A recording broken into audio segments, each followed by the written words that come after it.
일단 법관 대표회의, 전국 법관 대표회의라고 합니다. 그 명칭을 들어보면 전국에 있는 모든 법원과 법관을 대표하는 것처럼 인식이 돼요. 그런데 진짜 이게 법원 구성원의 뜻을 대표하는 그런 회의라고 볼 수가 있을까? 라는 생각이 듭니다. 저도 나름대로 찾아봤는데 또 취재를 해봤는데 그건 좀 아닌 것 같더라고요. 서두에서 말씀드렸듯이 어디서든 대표를 하고 목소리를 내는 사람은 좌파인 경우가 훨씬 많겠죠. 뭐 연예인들도 당연히 그렇고. 그래서 사실 전국 법관 대표회의가 구성원의 뜻을 정확히 대표한다고 보기 어려운 부분이 있어요. 제가 지난번에 말씀드린 것 같은데 제가 조선일보에 간단한 글을 썼는데 네. 지지율 99%의 후보자라도 죄가 있다면 처벌을 받아야 한다. 이건 뭐 당연한 거 아니겠습니까? 근데 그걸 보고 이제 많은 분들이 연락을 주셨는데 법원에 계신 어느 부장이 연락을 주셔서 제가 궁금해서 판사들 의견이 어떠냐 그랬더니 그 법관 대표회의 주장처럼 그 판결을 잘못했다는 파기환송 판결을 잘못했다는 주장보다는 사법권의 독립을 침해하는 민주당의 지금 행태가 잘못된 것이다 이렇게 비판을 하는 견해가 훨씬 많다고 하더라고요. 그게 당연하겠죠. 예. 네. 그런데 목소리가 약간 어떻게 보면은 일부의 목소리만 좀 원사이드하게 그렇죠. 나오는 것 같긴 왜곡돼서 해요. 나오고 있죠. 예. 근데 이제 찾아보니까 그 의장부터 국제인권법 연구회 창립 멤버더라고. 일단 지금 김혜영 부장판사, 그리고 임시회 소집을 요구했던 그 판사도 예전에 수배가 됐었던 운동권 출신이고, 그 다음에 역대 법관회의를 주도했던 판사들 다수가 진보 좌파 성향이고, 그 의원님 잘 아실 것 같은데 최기상 의원 최기상 의원 같은 경우에도 법관회의 또 의장을 역임했다고 합니다. 어떠세요? 그 실제로 보시면. 대부분의 판사님들은 네. 재판하고 판결문 쓰는데 아마 시간을 다 뺏길 겁니다. 예. 탈탈 털릴 겁니다. 그럼요. 그렇기 때문에 뭐 이런 재판 외적인 업무 외적인 일을 맡으라 그러면 제가 할게요라고 손드는 사람들은 시간이 좀 넉넉한 사람 아니에요? 아니 메이저 법관님들 중에는 잘 없을 것 같고 그렇습니다. 맞습니다. 자꾸 지금 뭐 좌파라고 그러시는데 뭐 단정하지 맙시다. 단정 안 합니다. 어쨌든 좀 자기 목소리 내거나 튀고 싶은 판사님들 혹은 나 안 해 해가지고 밀려서 그 법원에 막내나 제일 떠밀려서 하는 네. 뭐 그런 분들이 지목이 되는 경우가 많다 그래요. 그러다 보니까 전자는 자기 의도대로 끌고 갈 것이고 후자는 그냥 따라갈 것이고 막내들은 네, 예. 그렇기 때문에 과연 이게 전국 2천 수백 명의 그 법관들의 총의를 지금 모아가지고 하는 것인가? 또 법관 대표자 회의 참석자 멤버 중에 어떤 판사님은 자기네 법원에 판사님들한테 의견을 다 수렴해가지고 수렴해서 그걸 받아 안고 회의에 참석하신 분이 있고 뭐 어떤 판사님은 그냥 내가 알아가지고 할게 라고 하시는 분도 있고 그래서 이게 일종의 대의원 같은 건데 이게 대의기구로 과연 그 민주적 정당성이 있느냐 하는 문제가 그렇고요.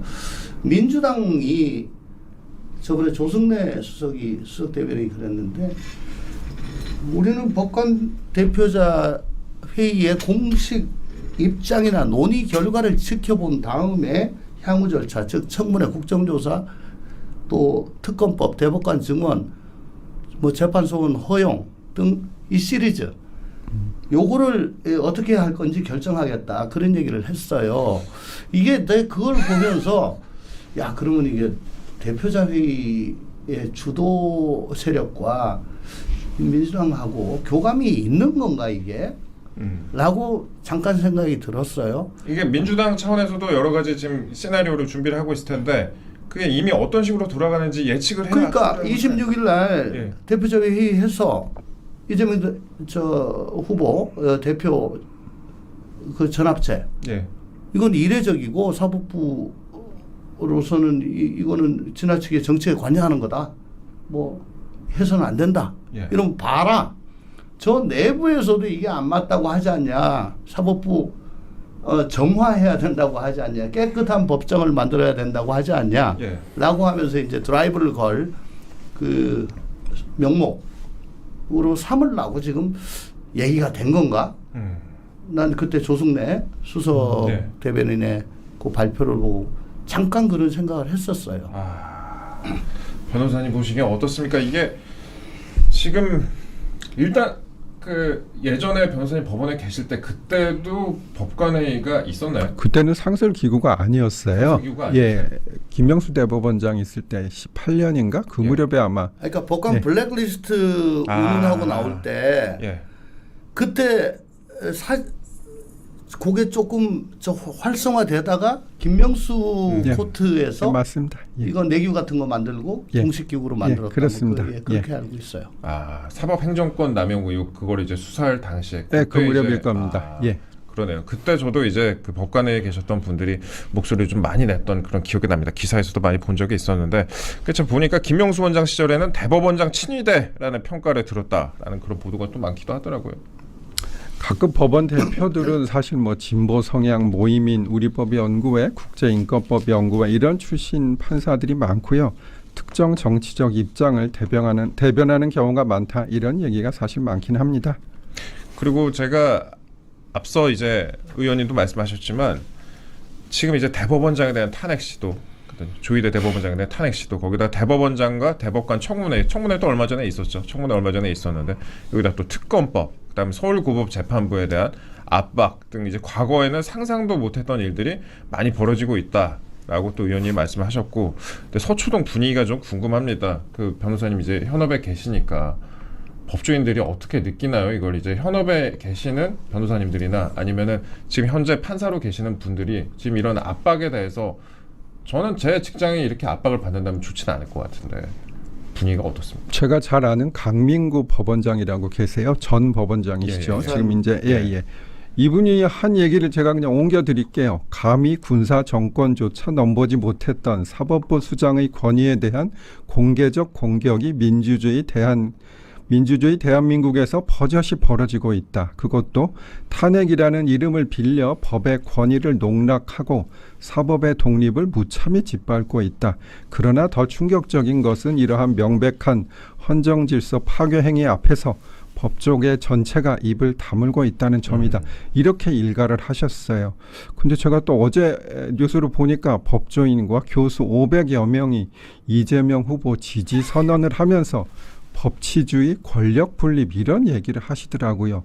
이분들이 권력 분립과 법치주의의 뜻을 제대로 아시나 이런 의문이 좀 생겼습니다. 진짜요? 네. 전 그거 못 봤는데. 법조인과 교수 500여 명이요? 네, 예. 아니 근데 지금 이게 권력 분립으로 나가는 겁니까? 어차피 이게? 190석 의석을 가지고 입법부를 그냥 단독 강행하고 아무나 너 탄핵하고 예산안도 마음대로 하고 옛날 같으면 아무리 자기들이 과반수라도 그 끝까지 그래도 합의를 보려고 기다리고 정말 지난한 과정을 거쳐서 네.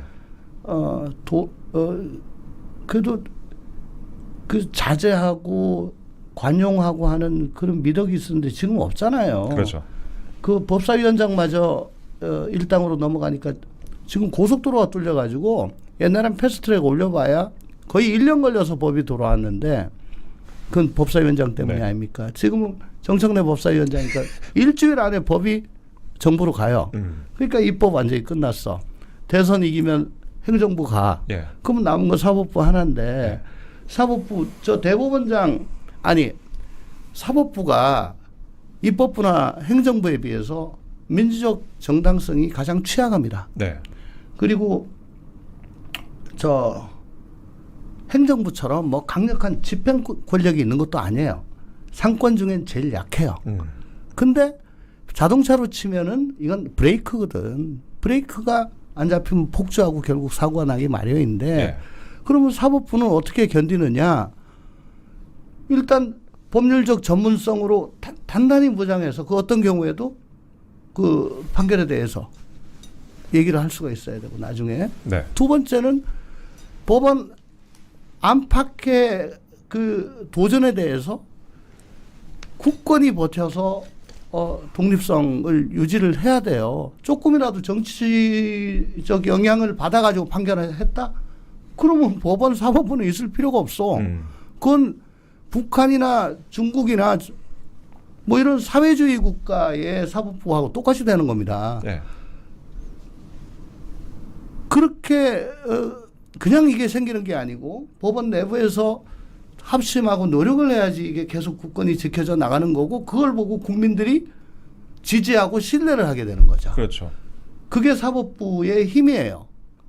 근데 지금 법원 내부서부터 지금 이러고 있고 그래도 법 좀 아는 사람들이라고 하는 뭐 교수나 뭐 법조인들 500명. 500명이 이게 권력 분립이다. 이건 뭔 얘기지? 이 민주주의는 어떻게 무너지는가의 저자 그 스티븐 레비츠키하고 이분이 뭐냐면 민주주의는 외부보다는 내부에서 먼저 무너진다. 데니얼 지블렛 네. 이 두 분이 공저하신 건데 거기 보면 그렇게 나와 있어요. 내부에서 먼저 무너진다. 내부에서. 난 지금 법원이 꼭 만약에 26일 날 전합체 판결에 대해서 어떤 식으로든 태클이 들어온다면 난 지금 법원 내부에서 먼저 사법부의 독립이 무너지고 대한민국의 법치가 무너지고 상권 분립이 무너지고 상권 분립이 아니고 상권 귀일로 가고 그러면 이건 선거 권위주의 국가. 선거를 통해서 뭔가 뭐 권력을 뽑는 민족 정당성을 부여하는 신용만 내지 사실은 터키나 네. 뭐 무슨 헝가리나 헝가리, 폴란드, 러시아 필리핀. 뭐 이런 나라 같은 선거 권위주의 국가로 가서 우리나라는 이제 굉장히 암울한 시기로 갈 것인데 아주 놀랍습니다. 그 교수님과 변호사님들 그렇게 말씀하신 게 500명이나 벌써 지금 그 아마 움직인다. 이재명 대통령 시대가 되면 뭐 한 자리 하려고 지금 번호표 뽑아가지고 좋아하시는 것 같은데 늦은 것 같은데 지금. 지금 여의도에서 마포대교 넘어서 마포까지 지금 줄을 섰어요. 지금 번호표 뽑아가지고는 5년 내에 그 자기 순서 돌아오기 힘들 겁니다. 지금 뽑으면 한 공덕 정도까지 사셔야 될 것 같은데 좀 줄이 길 것 같습니다. 500명이면 진짜 공덕 정도 가질 수 있겠네요. 근데 진짜 이게 변호사님 이 회의가 법관회의가 대선 딱 8일 남겨둔 상황에서 열립니다. 26일. 뭐 모르겠습니다. 제가 의도를 두고 말씀드린 건 아니지만 이게 시기적으로 봤을 때 대선 딱 8일 전에 잡는다? 이게 좀 무슨 의미인지 잘 모르겠습니다. 대선에 정치적으로 영향을 줄 수 있을 거라는 생각을 다들 할 것 같아요. 가장 중심을 잡아야 하는 그런 법원이 정치의 중심으로 들어가 버린 이런 상황인 것 같습니다. 사실은 굳이 그렇게 8일 전보다 훨씬 더 한 일주일 전에도 충분히 가능할 것 같은데 네. 좀 날짜를 늦게 잡았다는 생각이 들고요. 대선 직전으로. 근데 자신이 몸담고 있는 사법부가 야당으로부터 말도 안 되는 공격을 받고 있는데 대법원 판결이 잘못되었고 정치에 개입하였다. 이런 비판에 대해서 동조한다는 건 저는 있을 수 없다고 생각하고 어떻게 신속히 재판한 것이 정치에 개입이 되는 것인지 만약 1, 2심이 정말 법정 기간 내에 처리되었는데 대법원에서 빨리 했다. 그러면 그 말을 조금은 이해할 수 있겠지만 1, 2심이 엄청나게 그렇죠. 지연한 것을 바로잡는 의미에서 신속히 한 것이란 말이에요.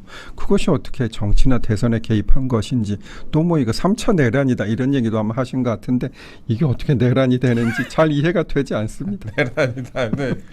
이게 저 그 부분이 좀 궁금해요. 이게 1심 같은 경우에는 원래 633이잖아요. 선거법 같은 경우에. 그러니까 1심은 6개월 안에 원칙적으로는 끝내야 되는데 물론 이제 실무상으로는 6개월이 잘 안 지켜지긴 하지만 이게 2년 넘게 끌었단 말이에요. 근데 2년 넘게 끈 사건에 대해서는 법원 내부에서 비판을 제가 별로 본 적이 없는 것 같거든요. 그렇죠. 법관 회의도 이거 없었던 것 같고. 예. 참. 그런데 일단 이제 8일 남은 상태에서 법관 회의가 열리는데 어떤 식의 결론이 나올 것으로 예상하는지 한번 여쭤볼게요. 지금 일단 주도하는 세력이 밝힌 바에 따르면 사법부 독립 침해에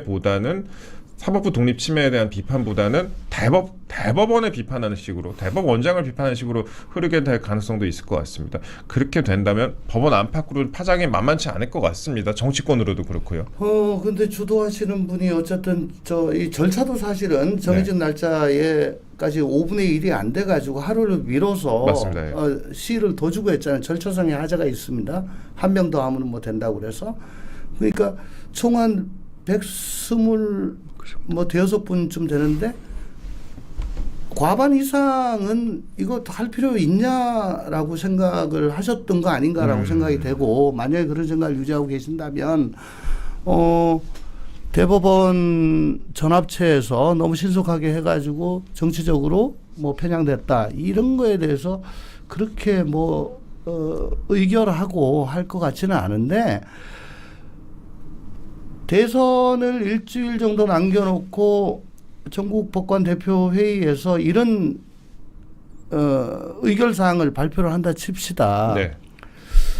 그 이재명 후보나 민주당 지지하는 쪽에서는 거 봐라 저 조희대 대법원장이 저 약 먹고 저 이상하게 해가지고 내란 세력들하고 지금 짬짬이 한 거야. 보니까 용산에 대통령 관저랑 대법원장 관저가 그 바로 옆에 있던데 글로 아니 실제 그런 얘기를 해요. 아 이제 김현장 변호사를 떠나서 그런 얘기까지 해요. 예. 그 어떤 저 민주당 법사위원이 법사위에서 그 얘기를 한 것 같은데. 그래서 뭐 그 살짝 가가지고 교시 받은 거 아니냐. 뭐 이런 음모까지 지금 한단 말입니다. 그쪽 세력은 그럴 건데 오늘 우리 여기 저 뉴스 캐비넷을 보신 시청자분들은 지금 법원의 전국 법관 대표 회의에 저런 결정이 저런 시도가 얼마나 무모하고 우리나라를 망치고 우리나라의 석가래 대들보를 다 불어드리려고 하는 것인지를 아마 아셨을 거예요. 예, 제발 좀 퍼날라 주시고 많이 전파해 주셔서 이거 민주당의 의도는 단순히 정권을 잡는 것뿐만 아니고 구조적으로 대한민국을 완전히 좌파 우선 우위에 그런 구도로 만들려고 하는 그런 시도다. 대단히 위험한 일이다라는 걸 좀 아시게 됐으면 좋겠고 또 제가 믿기로는 대부분의 국민들은 야 이거 해도 너무한다라고 생각을 하셔서 오히려 악영향, 부작용, 반작용이 일어나지 않을까 그렇게 기대를 해봅니다. 그게 어느 정도까지 가면 국민들의 임계점이 있을 것 같다는 생각은 해요. 근데 법원부터 저러니까 참 그 말씀을 드리기가 못한 거예요. 그렇죠. 그 변호사님 보시기에는 이거 회의 결론이 어떤 식으로 날 것 같습니까? 이게 하루 안에 결론을 알 수 있을까요? 그래도 아무리 그 주도하는 세력이 있더라도 그 법관 126명이 이제 거의 참여를 하는 회의지 않습니까? 그렇게 된다면은 나머지 그 지금 이제 회의에 찬성했던 소집에 찬성했던 26명 이외에 100명 같은 경우에도 생각이 다를 수도 있을 것 같기도 하고요. 한 70여 명은 반대를 했다. 투표를 해서 이제 그 회의에 대해서 반대를 했다. 개최에 대해서 반대를 했다고 하는데 어떤 식으로 좀 결론이 도출될까요? 말씀대로 그 한 70분 과반이 반대했단 말이에요. 그리고 시간도 조금 더 하루를 연장해서 했고 그래서 저는 뭐 여러 가지 경론이 있을 것 같긴 한데 그 좋은 쪽으로 그러니까 사법부 독립을 침해하는 건 잘못됐다. 이런 쪽으로 결론이 날 가능성이 그래도 더 많지 않을까 이렇게 희망적으로 생각해 보고 싶습니다. 회의 내용이 기사로도 많이 좀 나올 것 같습니다. 그 일정 부분 본인들의 그 의사를 전파하기 위해서 특정 언론에다가 지금 이런 식의 의견이 나왔다라는 거를 좀 강조해서 우리 시청자분들한테 한 말씀만 딱 한 말씀. 두 말씀 하셔도 됩니다. 미국의 헌법의 아버지 중에 한 분이에요. 제임스 메디슨이라는 분이 계십니다. 네. 그분은 권력 분립에 대해서 굉장한 경구를 이미 18세기 초중반에 다 남기셨어요. 그분이 하신 말, 판사들이 입법부로부터 독립적이지 않다면 다른 모든 독립성은 명목적인 것일 뿐이다 라고 말씀을 하셨어요. 미국 독립전쟁 직후부터 이런 얘기를 했습니다. 네. 이거 왜 이게 21세기 대한민국에서 지금 이게 일어나고 있는 거예요. 18세기 미국에서 염려했던 일들, 그 다음에 그것을 막고자 했던 그런. 지금 물론 트럼프가 그런 시도를 좀 하고 있습니다만은 그래도 미국 대법원은 버티고 있거든요. 네. 우리나라 대법원도 좀 버티시기 바랍니다. 버텼으면 좋겠다고 말씀하셨습니다. 18세기 미국에서 있었던 그런 일들이 염려했던 그런 일들이 지금 21세기 우리나라에서 벌어질 것 같은 그런 우려를 많이 전달을 하셨습니다. 좀 많은 분들이 좀 우려하고 있는 그런 상황입니다. 근데 저희가 지금까지 법원 얘기를 주로 해봤는데 검찰이 지금 더 문제인 것 같아요. 검찰이 더 흔들립니다. 저희는 지금 법원과 검찰 출신 두 패널을 통해서 고품격 토론을 하고 있습니다.